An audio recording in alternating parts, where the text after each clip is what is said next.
Good morning, traders, and welcome to BCR's morning market outlook. The markets are still reacting to the Fed's cautious tone, a mix of bad data and renewed movement on the US-China trade front. So let's dive into the key setups heading into the day.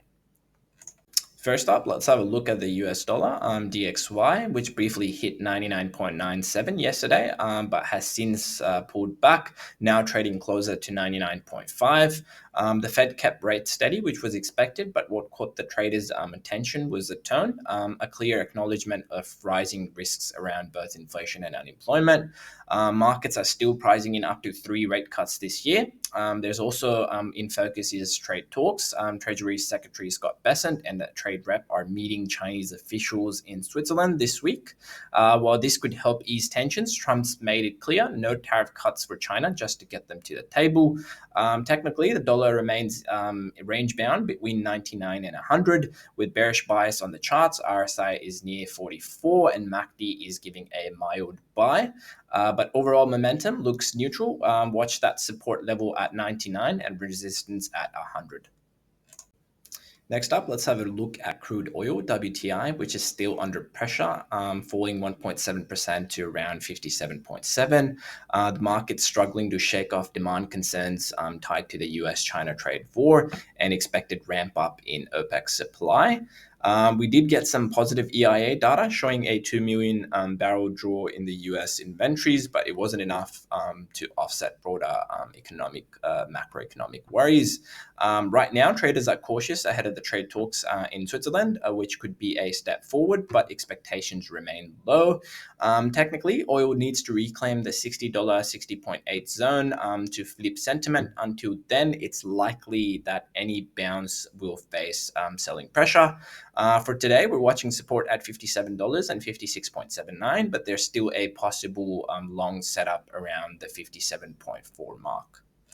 Next up, let's check in on gold, which pulled back to around 33.50 after a 2-day rally. Gold caught a short-lived bid post-Fed, hovering near the $3,400 mark, but faded as traders reassess the impact of the upcoming US-China meetings.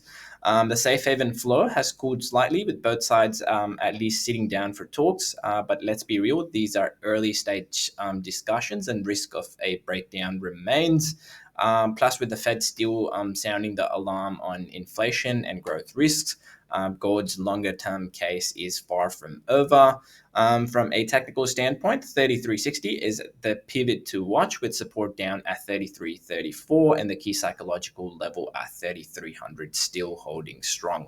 On the upside, resistance sits at 34.39 and 3500. And intraday, there's a bullish setup as long as price holds above the 33.55 mark. Lastly, let's have a look at the Australian dollar. It lost some ground yesterday, dropping below 65 cents after touching a near 6-month high. The pullback followed dollar strength and renewed US-China trade headlines, but underlying sentiment for the Australian dollar remains relatively upbeat. Support is coming from China's easing efforts, including rate cuts and RR reductions, which could help Australia indirectly.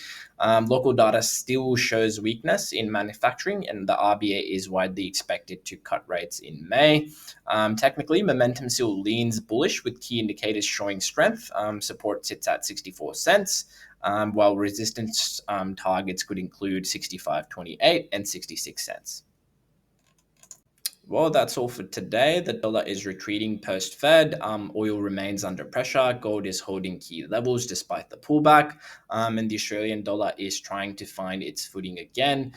Keep an eye on those US-China trade headlines. They'll likely shape the day's tone. Trade smart, and I'll catch you in the next update.